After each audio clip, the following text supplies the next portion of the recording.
Digital Media and Tech in Dubai returns with Episode 5. Dubai's newest podcast focuses on bringing listeners topical segments and informative conversations with local experts, exploring the latest news and developments in the digital media and tech scene in the burgeoning international capital that is Dubai. I'm your host, Spencer Stryker, professor of digital media at the American University in Dubai. All episodes are recorded on location right here in the heart of Dubai's media city. We are pleased to bring you our special guest for Episode 5, Digital Dubai's Command Center, Hussein Dajani, the COO of Hug Digital, a totally innovative, full-service digital agency located in Dubai's Internet City. As one of Digital Dubai's most plugged-in experts, with over 15 years' experience in the digital vertical, Hussein also serves as social media marketing lecturer at DM3 Institute, as mentor to startup incubators Turn8 and Arabpreneur, and also speaks frequently at conferences all around the region. And for the first time, happy to introduce my AUD student guest co-host for the week, Ehab Ismail. We begin by exploring Hussein's career path, which began with a foothold in finance, which he quickly threw off in favor of creative industries. Starting out as brand communication manager for Leo Burnett, Hussein spearheaded integrated digital marketing strategies at JWT, Leo Burnett, and TBWA, before becoming head of online communities and communications for Virgin Mobile, Middle East, and Africa. Next, as area digital manager, Hussein oversaw the digital campaign for Red Bull in the Middle East and Africa as well. Then we get into his current gig as COO of Hug Digital, the original pitch he made to the CEO and chairman of the company, and the cutting-edge digital command center he has innovated there. In the context of what makes Dubai unique as a place of business and innovation, especially its multicultural complexity and diversity, our conversation explores the space of social/digital influencers, whether there is a bubble, and how to truly determine and quantify impact value. Hussein gives his no-nonsense analysis of the startup scene in Dubai, its strengths and weaknesses, his opinions of Dubai's top startups to date, the advice he gives to young entrepreneurs as a professional mentor, and his prognostications as to where Dubai's startup scene is heading. Finally, Hussein breaks down some of Dubai's digital verticals and where he sees opportunity for innovation and disruption. We hope you enjoy Episode 5 of Digital Media and Tech in Dubai, Digital Dubai's Command Center.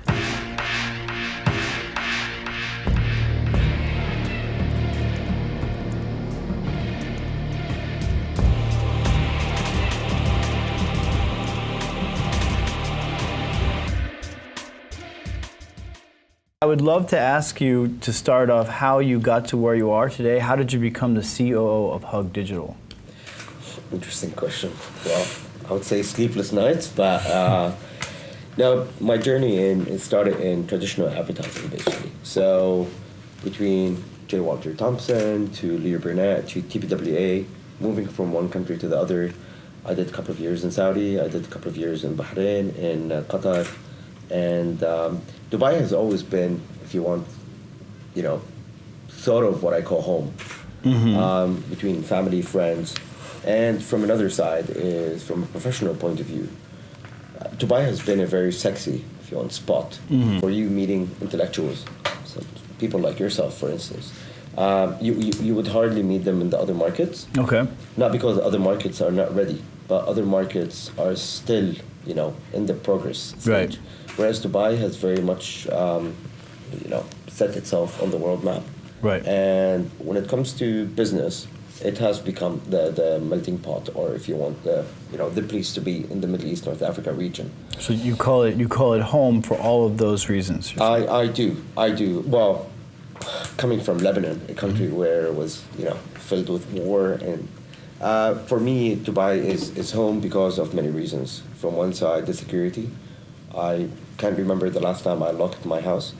And another thing is... And I agree with that as well, from my experience here. Exactly. The security is unprecedented. Absolutely amazing. So you grew up in Beirut? I grew up in Beirut, but the first 6 years of my life were dispersed between Cyprus, between Paris, and between Lebanon. Okay, so you've had a kind of international upbringing. I have.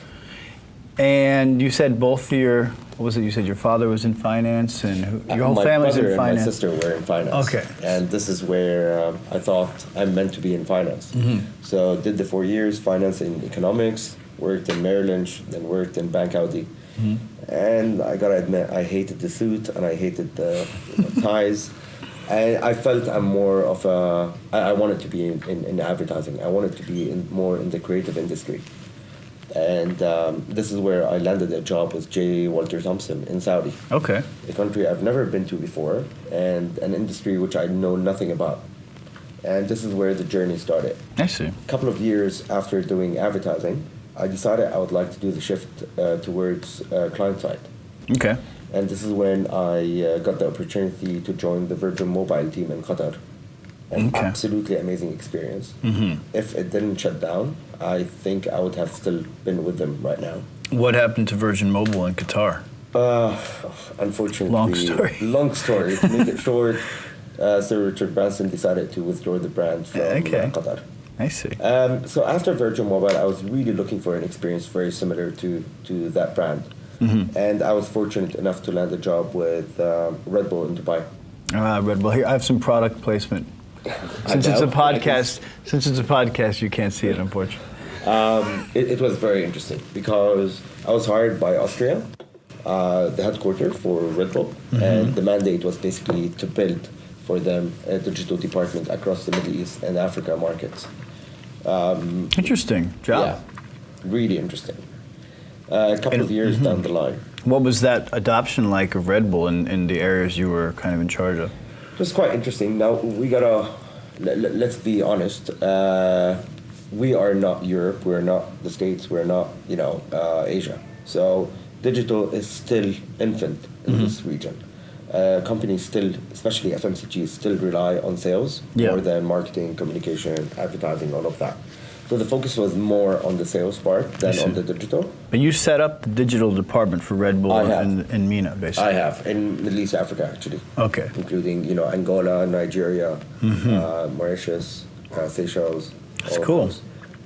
So it was quite interesting. I didn't get the support which I was looking for in terms of, manpower. Yeah. But still, we were able to achieve a lot of interesting stuff. Yeah. But then I was looking for, and as I was telling you before, I get bored. Right. And I get bored with... Most people in technology are like that. In other words, you want the next challenge, exactly. right? Okay. Exactly. Fair enough. So for me, stuff when they become repetitive, for me, this is a killer. Yeah, right, and exactly. Yourself, like myself, we work in this industry, which is changing so fast. Right. So you need to keep yourself updated with what's happening. Yep. And this is when I started working as a consultant. And the interesting bit is, at that time, Dubai was very much becoming a home for entrepreneurs and small to medium enterprises. The issue is, not a lot of agencies, I'm talking here advertising, I'm talking digital, social, are accepting to take those businesses as clients. Why? Because they don't have the budgets. So I've decided to basically become a consultant for those businesses. Okay, very interesting, yeah. I will want to ask you in a moment about your concept of the entrepreneurial landscape in Dubai, but let's finish. I want to get to how you got to Hug Digital. Absolutely. Yeah. So I started helping a lot of those businesses, and it was going absolutely great. Right. Until my door knocked, and Hug Digital, asked me to join. I see. Extremely interesting. What attracted me to Hug Digital was, first of all, the name. Okay, cool name. I've never heard of an agency called Hug. So when I bought into the vision of the chairman and the CEO, and I told them what I have in mind to build. So we agreed that they will empower me as much as possible to do what I have in mind to bring it to life. And what did you have in mind? What was that pitch like that you made to the chairman and CEO? You see, that's a problem in Dubai every single day. Yeah. You hear about a digital agency that opened. Right. But when you really dig deeper, it turns out that they only do apps, or they do only websites, or they do only social media. Right. So digital is a very big word. Agreed. And there are so many verticals underneath digital. Yep. What was interesting as Hug Digital that they stayed to the core of their offering. So they stayed towards that promise. We are a digital agency, and by that we want to honor the word digital. As in, we want to build websites, we want to build apps, social, mobile. we want to do social media marketing, we want to do influence marketing, we want to do content marketing. We're not interested in anything that has to do with traditional media.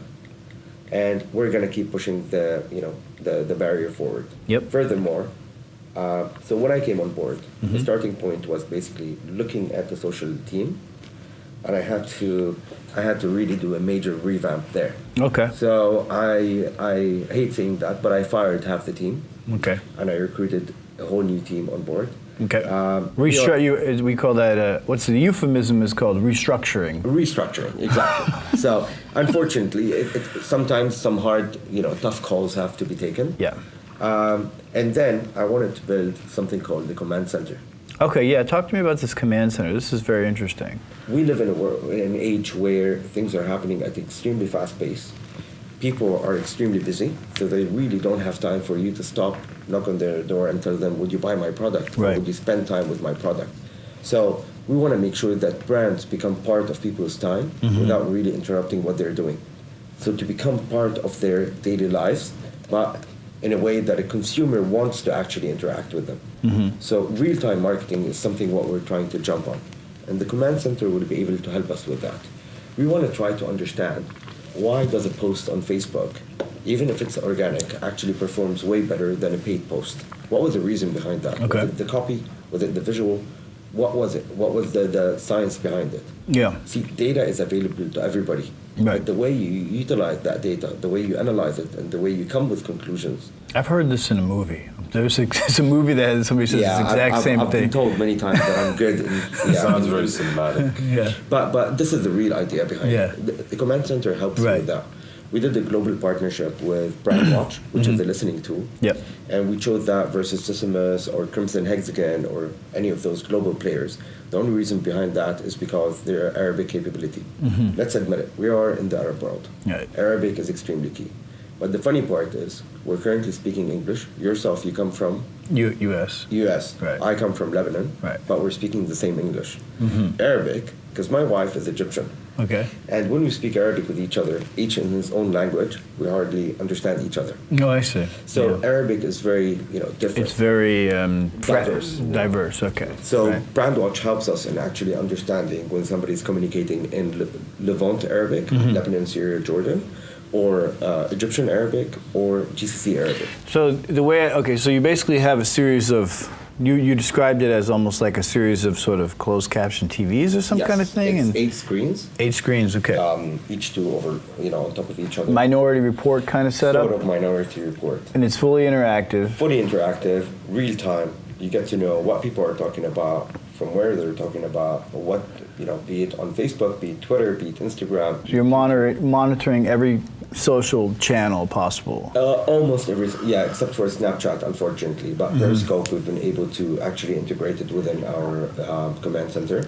And now, did you hire some like technology specialists? Because it sounds like that's some pretty sophisticated technology. That's the interesting bit. We Yeah. have our own development team. Okay. So instead of going and paying, somebody to do that, we Yeah. can do it in-house. So why Okay. not actually? And we've opened an office in Trivandrum. Trivandrum, which is yourself, you come from Silicon Valley. It's very similar to Silicon Valley. They actually call it the Silicon Valley of India. Okay. And this is where, we hired 10 people over there. And, What's the name of the city again? Trivandrum. Trivandrum. Yeah. Okay. It's absolutely insane. It's great. And I know it's Microsoft, really for high-level engineers are coming from. extremely high-level engineers. And you're like outsourcing it to them? They have the It's team our is there. office. Oh, you have another office It's a there. Hug Digital office in Trivandrum. Okay. And they are Hug Digital employees. I see. So- And then they're monitoring and/or innovating this technology that you're Whatever using. we need, we Okay. discuss it with them. We tell them, guys, this is what we have in mind. Let's create it. So they Cool. start testing. They send it to us. We check it out to see, where the glitches are. A very interesting, when the unfortunate, incident for Fly Dubai happened. Right. So what we've done is pro bono, without anybody asking for it. We built a screen which basically monitors anybody talking about Fly Dubai or the flight number from anywhere in the world. What material are they publishing, from where they're publishing it. So it was absolutely great, really seeing the wave of the news, how it's spreading from one region to the other. So it's like a kind of proprietary listening solution that you created. Listening and analytics, because we've done also global tie-up with social bakers.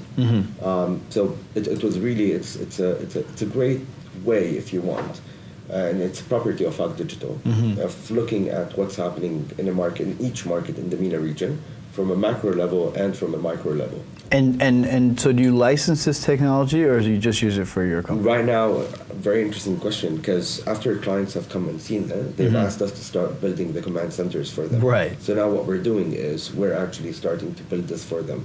So far we've done it for 2 clients, and it's proven to be absolutely great. Because I would imagine that people like Hootsuite would love this kind of thing. Absolutely. Absolutely. I'm surprised how Hootsuite did not actually Already kind of do this thing. Right. It should be something. Right. And to be very honest with you, the whole I would have to give the whole praise, honestly, to Dubai Tourism. I was in Dubai Tourism about a year ago when I saw the command center. Okay. And they have something huge. I see. Anybody. So you got the idea from that? I got the idea from there. No, the idea has been, online, if you look for a command center, you find everything there. Oh, I see. But to actually see what Dubai Tourism team is actually doing with it. Now, when you're a brand, you're completely different than an agency. It becomes way harder on an agency because you work with verticals, the automotive industry, banking industry, telecom industry. Whereas they're only dealing with tourism, and they're dealing with the term Dubai. Right, okay. So it's a little easier. The idea started from, if you want, what I saw in DTCM, and it's about how you evolve it.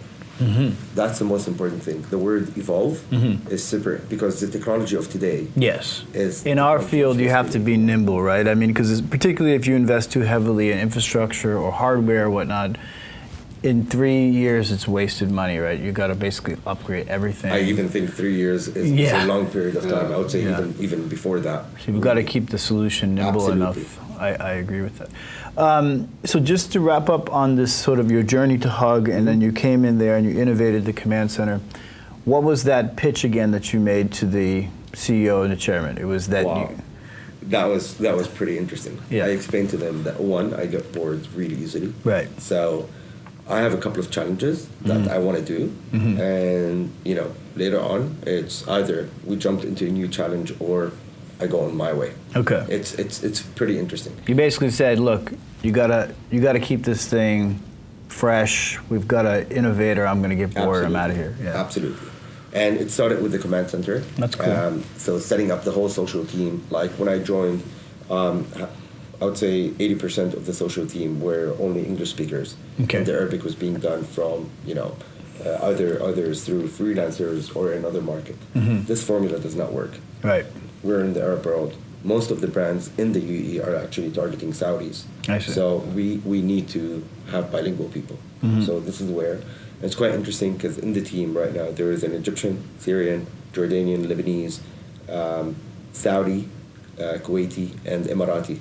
I see. And one Iraqi, sorry. So it's much more about understanding the market and absolutely. So communicating to it. Really various, backgrounds, because each one gives amazing insights. Yep. The next phase was basically start looking at creating an influencer marketing department. Okay. Influencers are rising a lot in this region. Sure, and let's talk about that. So, why don't we talk about how you approach the influencer piece of Hug Digital, and then. Absolutely. See, influencers are as much as I like them, as much as I can criticize a lot. I like to call them content creators rather than influencers. Okay. Because an influencer is somebody who actually, makes you change a decision or take an action. Right. Whereas what we're seeing is it's becoming more of a financial relationship rather than anything else. How so? How is it becoming a financial relationship?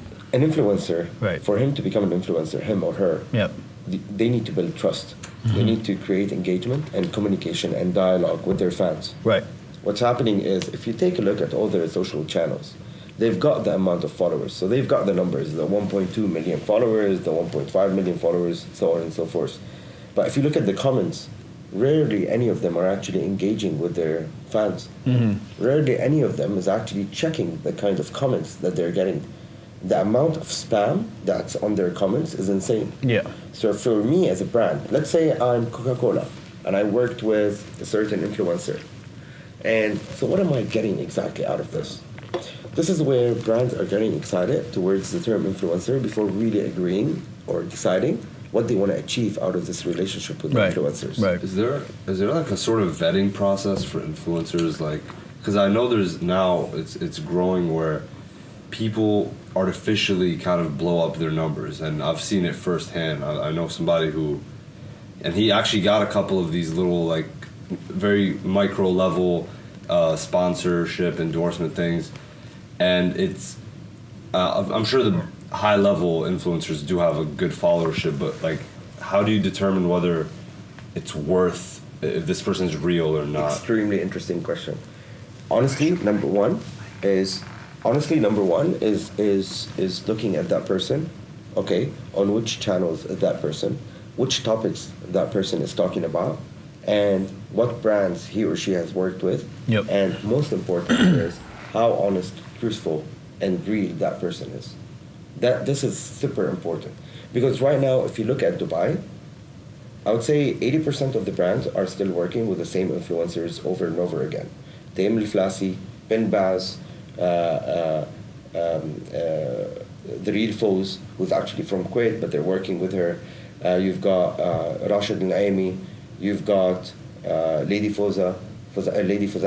So it's the same people over and over and over again. And they choose them because they think they're safe bets. Well, they choose them because they think that everybody likes them. Okay. They think that for instance, an influencer called Sharif Fayed. Yeah. I absolutely love this guy. He's Egyptian, and he moved from Egypt all the way to Dubai. All the brands want to work with him. He is an influencer indeed, but he's not an influencer in the UAE. His effect on whatever campaigns he's doing is way stronger in Egypt than it is in the UAE. I see. So his follower base are in Egypt rather than from the UAE. So you're saying the value that you're providing in terms of your approach to influencers is doing this kind of analysis that these big brands are missing, basically. We do it on two sides. Number one is the analysis, where we actually try to quantify for them what's the real return on their investment behind actually doing. Number two, it's actually regulate, in a way, the amount of money that should be paid to influencers. Unfortunately... You think there's a bubble around how much they're getting paid? Insane bubble. Okay. There's an insane bubble. What would be the most outrageous fee that you think you've heard about? Well, a telecom company in the UAE paid a huge amount of money for influencers. And that was really insane. I heard about one influencer getting 1.5 million dirhams for a whole year sponsorship. Okay. Now you tell me a whole year sponsorship, well, yeah, it's worth 1.5. Not really, because what exactly is the brand getting out of that influencer? What are the requirements of the contract, you know? So the amount of money that was spent in 2015 was insane. If that particular influencer, maybe you don't want to mention who it is? I'd rather, out of respect to him. Okay. Out of respect to him, I don't want to bash or anything. Sure. But I think everybody knows, if somebody from Dubai is listening, they probably know who this person is. About. And I guess my point is, if that's just one of the contracts they have, if they have multiple contracts, now they're pulling in millions and millions of dollars. They do. You see, you need to understand one thing. The influencers who are looking for the money, easy money, they know that their lifespan is about 2 to 3 years. And after that, before their popularity wanes? Not only that, number one, the trust within their followers does not exist anymore.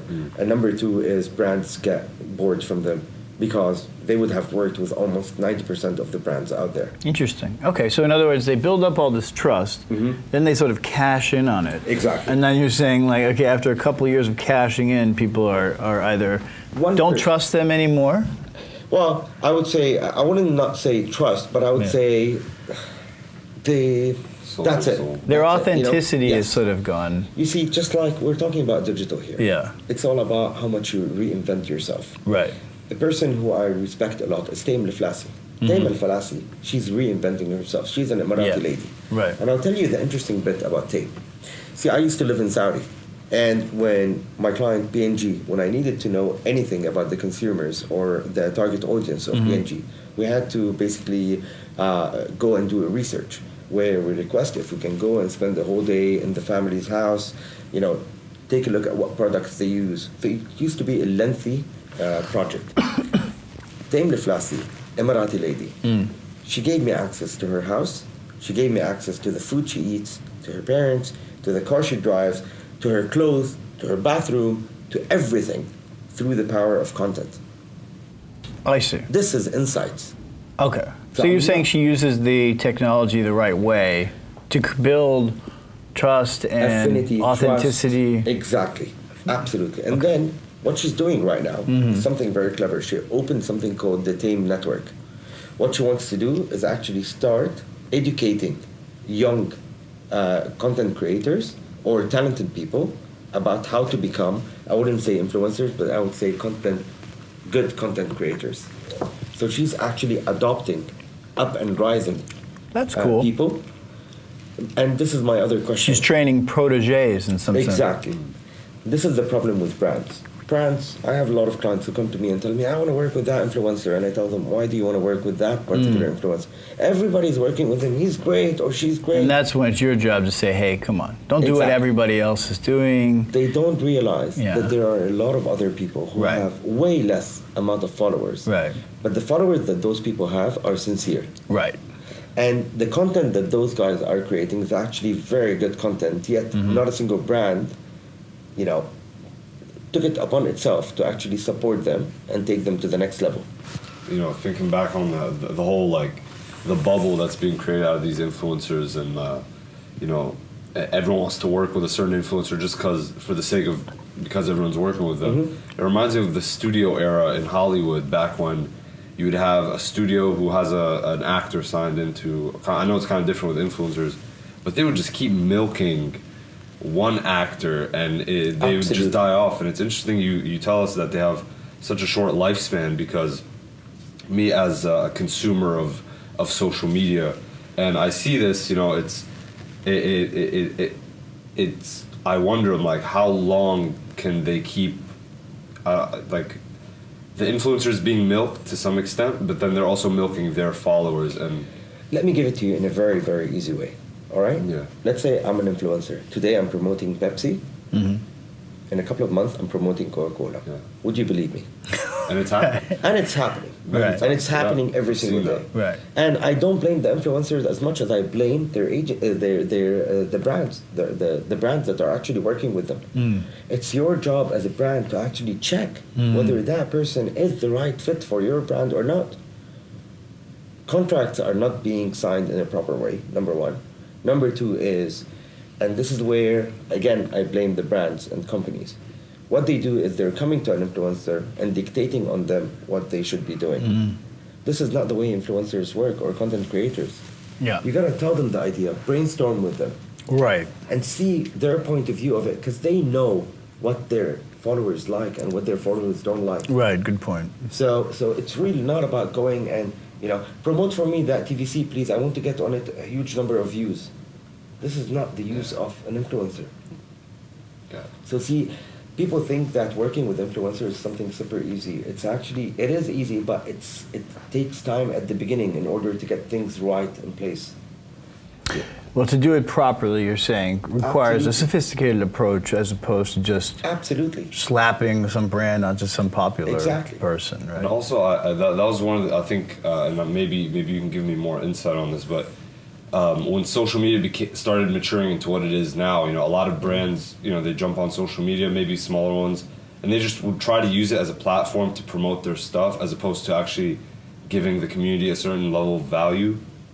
Actually, Gary Vaynerchuk, one of his main principles is give your community some value. You got to give them stuff before you try to take back from them. Yep. So with the influencers, like you said, they know what their audience wants, and they shouldn't just be being put as a poster boy or poster girl for a certain brand, as opposed to, instead of just making actual content for them. See, it all depends. It all depends. What are you trying to achieve from those influencers? And it's easy. There's two things you can do with them. Either create awareness around a company or a brand or a product, or at the end of the day, create engagement. Engagement is you're asking people to come to a new store. You're asking people to take part of a competition. This is it. It's super easy. Yep. And then again, you need to look at which market you're targeting, which target audience. Are you talking to Arab expats, non-Arab expats, Asians? Are you talking to Khalijis, You got to think of all of that. Tame Liflassi, for instance, you know that if you want to target female Saudis, it's really good to do something with Tame.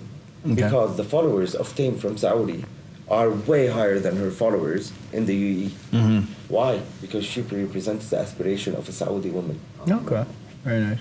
So you really got to analyze all of that before you jump and get excited over an influencer. So it's important to have a human approach to Absolutely. it as well. Absolutely.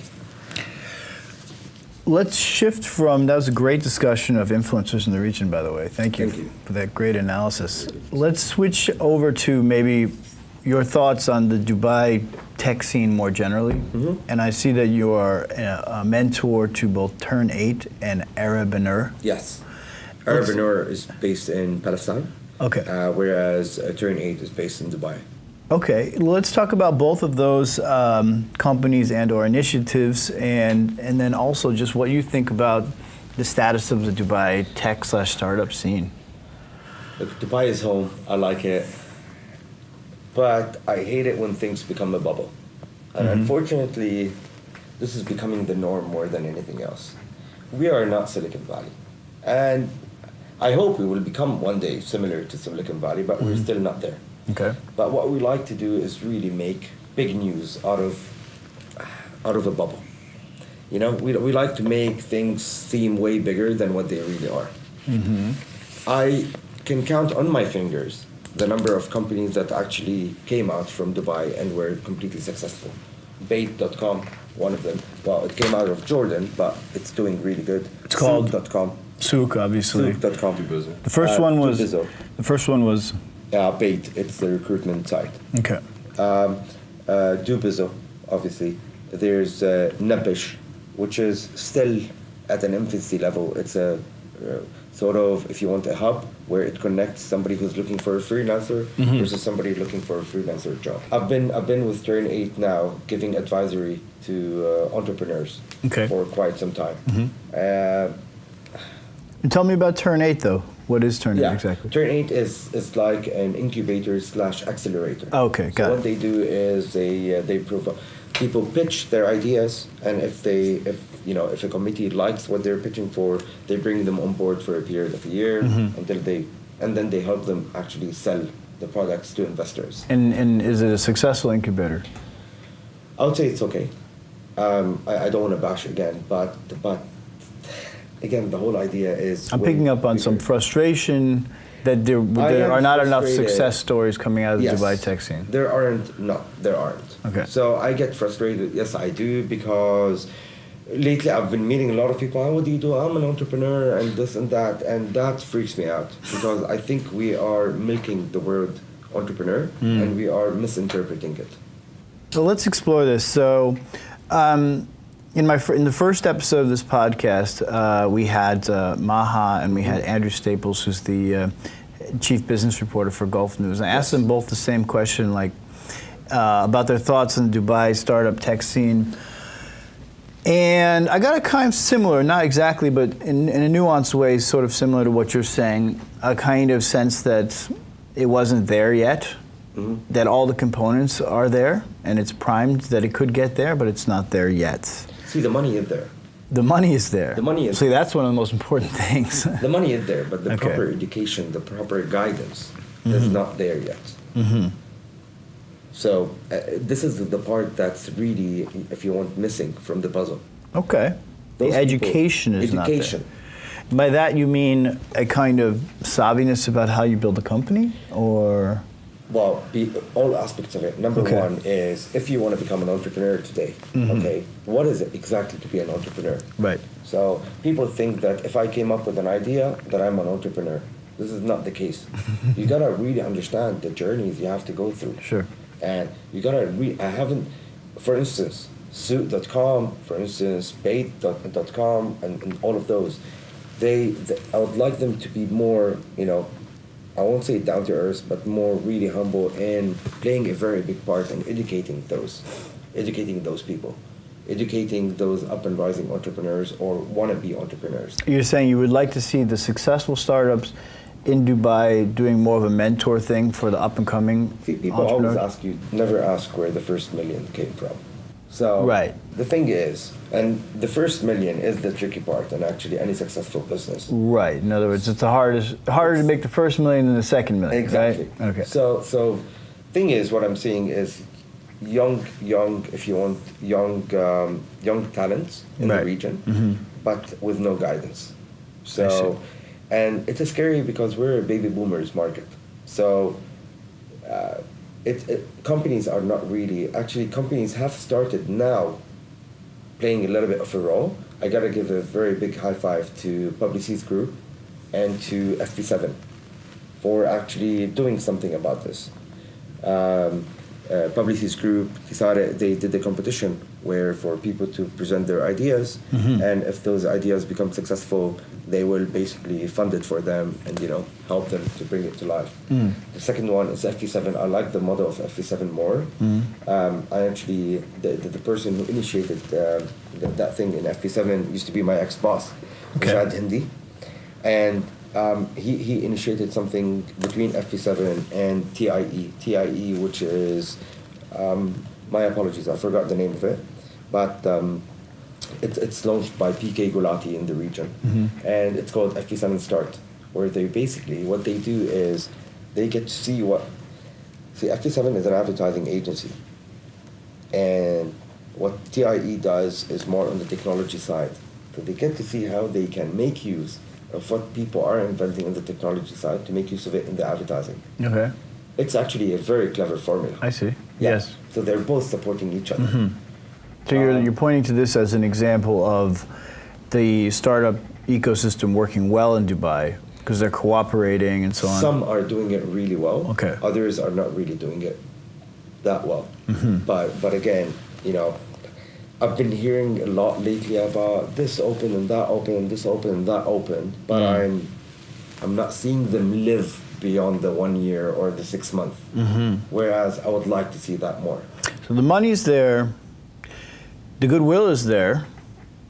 Hope so. Hope so. But there's an education piece as far as like the follow through, what we might call the blocking and tackling, the details of how you do this, of how you build a business. Absolutely. So see, we need more innovation in this region more than ever. Okay. Whereas what's in the mind of those entrepreneurs is, I want to build something in order to be able to go and launch it in Silicon Valley. Why do you need to think of going to Silicon Valley when you have all the means available? Do you think the market here is big enough for, say, like a web-based, I mean, I don't want to, again, dilute the term entrepreneurship, but like say somebody wants to launch like a web-based, I don't know if you call it business, but say like a YouTube channel kind of thing. This sort of digital hub. Do you think the market here is big enough? Because one thing I realized with Dubai is the market is segmented in a very kind of interesting way where you have so many different types of people.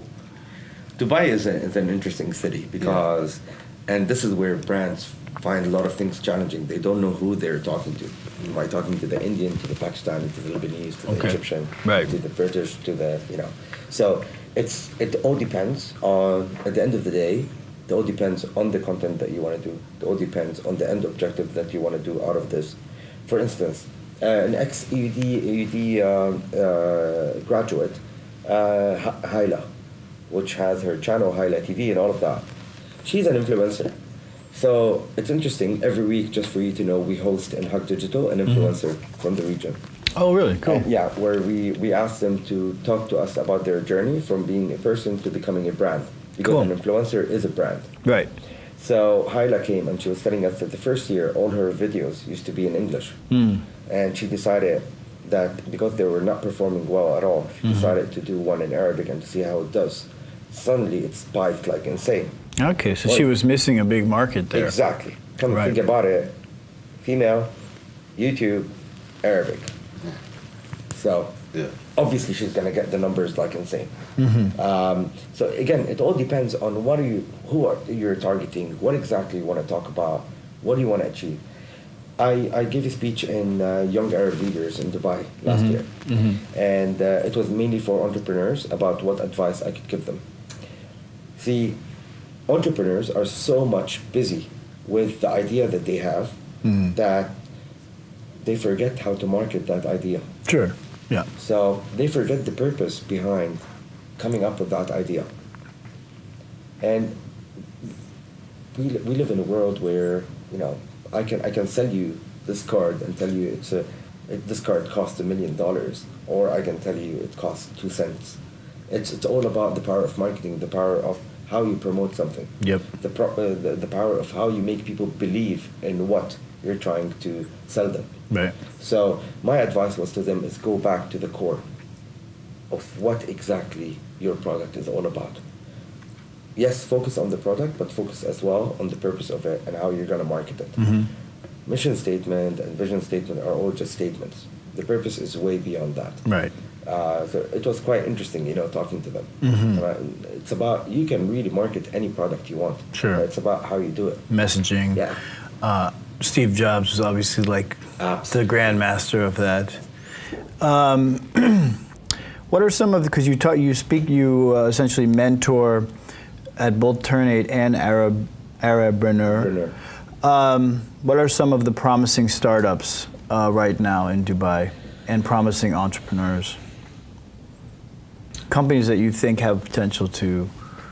The U-Car, is it called the U-Car? The one where you can like you drive or something? You drive. Yeah. You drive. I think it's a brilliant concept. I Okay. love it. Okay. I absolutely love it. It's on a weekend when you want to go out, and I would take it instead of taking a cab.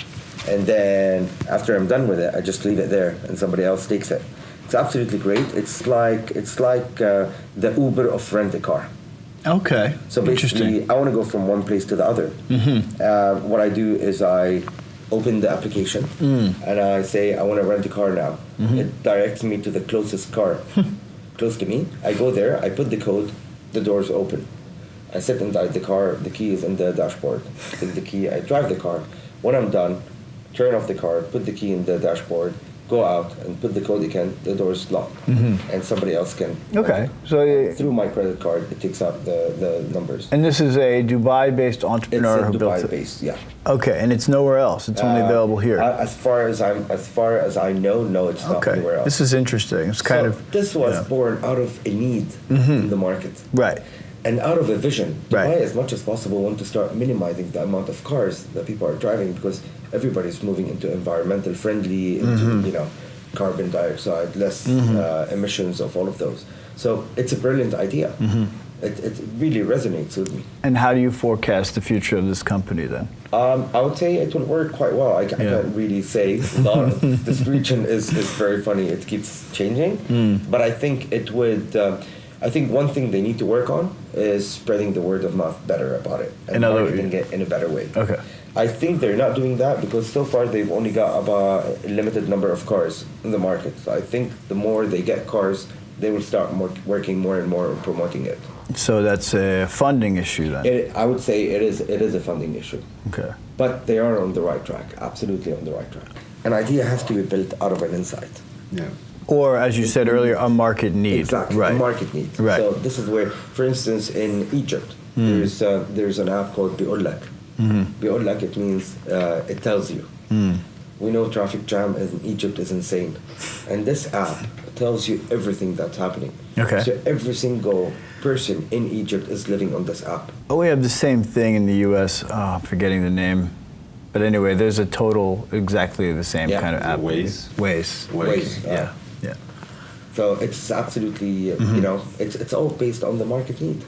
Egyptians need that. Right. It has like little icons to show you where the police are and where there's a traffic jam and everything. Traffic You lights. communicate in real time. Communicate in real time. Right. People advising each other about don't go here, don't go there. And that's what it's based on. It's Brilliant. it's like a Web 2.0. Yeah. It's like this, people are sharing their Absolutely. observations. Yeah. It's, for instance, in Lebanon, there's an idea that came out. But again, is this a big idea? No, but I'm talking about they are starting in the right direction of thinking. Electricity in Lebanon keeps going on and off. They created an app which tells you, based on the area where you're in, Okay. how it counts, basically, when is the electricity going to come or going to go. Right. Because people keep forgetting, when did the electricity come, when did it go? And it tells you all of that. So what do you think are the hot opportunities, like what are the markets within the Dubai tech scene where there is opportunity for some kind of successful innovation? It's a tough question because if you know exactly what it is, then you can obviously start a company. Start and do it. make a lot of money. But just but where, I would say content. Content. Content. You really need proper companies that do content. And what I'm talking about content is from various areas. Okay. One is from content marketing, content creation, doing content with influencers, creating studios for, it's like a kind of a school, but for content creators. I see. We definitely need that. Yeah. You don't think that there's enough content specifically for the region, in other words? Okay. And what I'm talking about content is content that actually lives online, and not content like a TV commercial or anything of that sort. So you're saying that a ripe opportunity in Dubai entrepreneurship is around creating high quality content for this region. Absolutely. Well, high quality online content. High quality online content that's very well formulated and or targeted. Yes. Okay. Very well thought of. I haven't seen any. I mean, maybe I've seen one or two brands in this region who have actually mastered the 5 seconds piece of content that appears on YouTube. Why nobody has done it? Why? You mean the pre-roll ad? The pre-roll ad. Yeah. So why hasn't any brand? Now you're gonna ask me why have I not done it? Actually, that's a really good point because sometimes I'm on YouTube and sometimes there's like in the 5 seconds or something that immediately gets the point to me. Obviously, I always just kind of skip. Yeah. I want to watch my video, but there's the ones that after 5 seconds, it told me what it is. I got the concept and I actually got something out of it. Then there's the other ones where it's like the first 5 seconds, like those 5 seconds are part of like a longer 30-second intro. So like 5 seconds of just like a quick they're like a fade in to and I'm like, okay, that was useless. Exactly. Wasted your time. Right. Right. Absolutely. Markets, interesting markets. So again, as much as the UAE is super interesting from doing connections, from seeing what's really happening, I have to say that my heart has always been in markets like Saudi, Egypt, Jordan, Lebanon, or Kuwait. Why? Because I know exactly to who I'm talking, and I know exactly what ticks with those people and what doesn't tick with those people. Right. So over here it gets segmented because I am talking to so many different people. So the idea can get lost and you can get overwhelmed with it.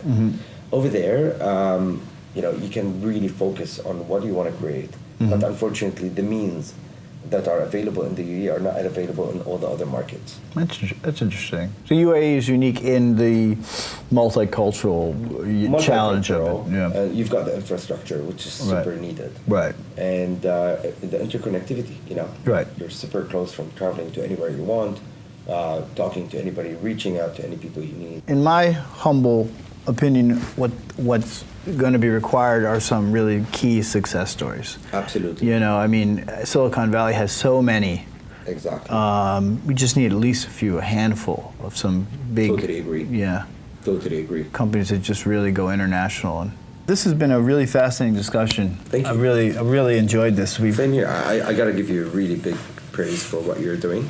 It's really interesting because I'm sure this is going to be, getting speakers from all over the industry here is going to help a lot of your students. And actually getting a full 360 idea of what's happening in the, be it marketing, communication, digital, social scene. So that's the idea. I'm happy to see AUD doing that, really. This is amazing. Thank you. Yes, I hope it's good for the students, for the university, and it's also, I hope, a resource for people like yourself, like professionals working in the Dubai digital scene, scholars, anyone who really wants to know more about that scene. I have people in the US I'm connected to who say, I'm interested in Dubai, I don't know much about it, and I'm listening to your podcast.